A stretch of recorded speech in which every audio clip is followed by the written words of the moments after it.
Hi, this is Leanna Garcia. Sorry, I'm losing my voice.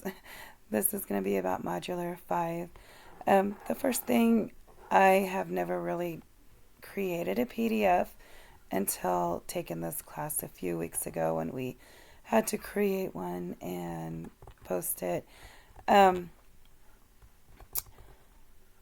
it wasn't too hard once I figured it out. Now it's pretty simple, so I'm not terrified of it. I'm not a technical person, so it it's not as scary anymore as it was before.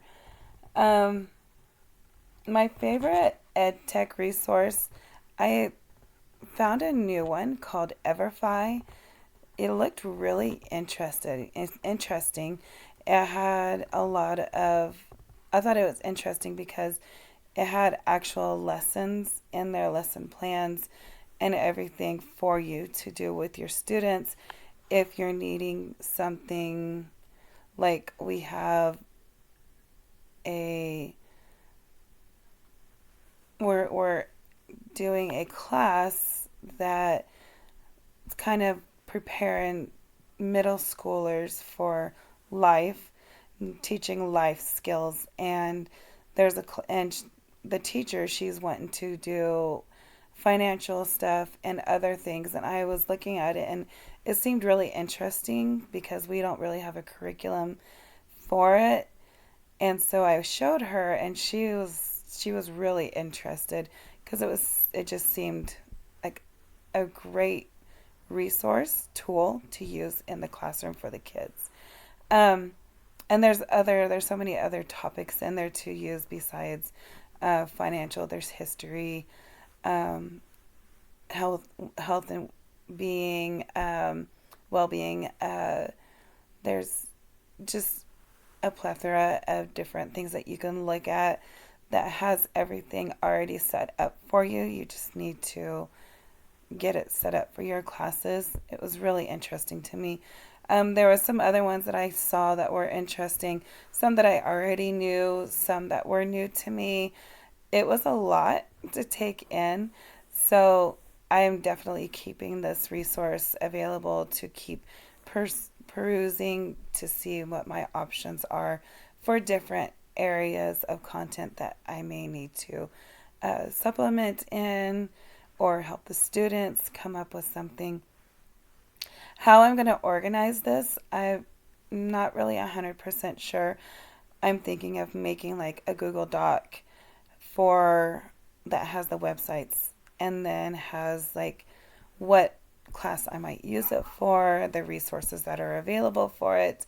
Um, that's the only thing I can think of at the moment. Um, Searching in the OER repositories, that one is still kind of new to me. I'm not 100% knowledgeable on that, so it did seem like a very useful tool when for what I read about it.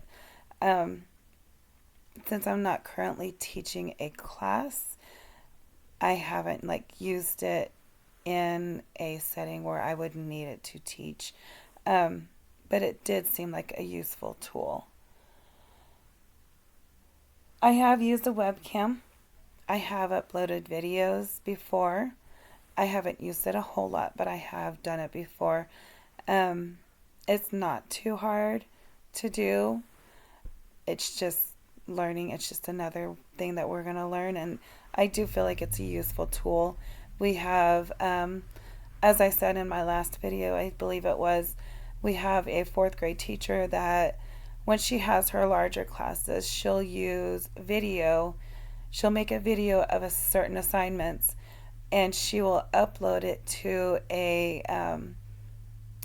our school uses something called Seesaw. And so she'll upload it into Seesaw and then she'll tell the kids that when they need to see what the assignment is or if they're asking for clarification on the assignment, everything will be in that video. All the instructions and everything will be in that video. So all they have to do is just listen to the video instead of her having to repeat herself over and over and over about an assignment that is due. So I feel like that is a very useful tool. It's a useful tool also for like if you're doing a group project and you want the students to do a video montage, or if you wanted them to do like act out what they learned about in history or forensics or something, then you can use that as a tool as well. So I believe video is here to stay. Students recording themselves. Um, so yeah, I believe a lot of our schools are going to become technological, and our resources are going to be online. Um, and a lot of stuff that students will do will basically be online because it will just make things easier and easier to learn. That there's a lot more tools online. You're able to distribute uh, notes, assignments.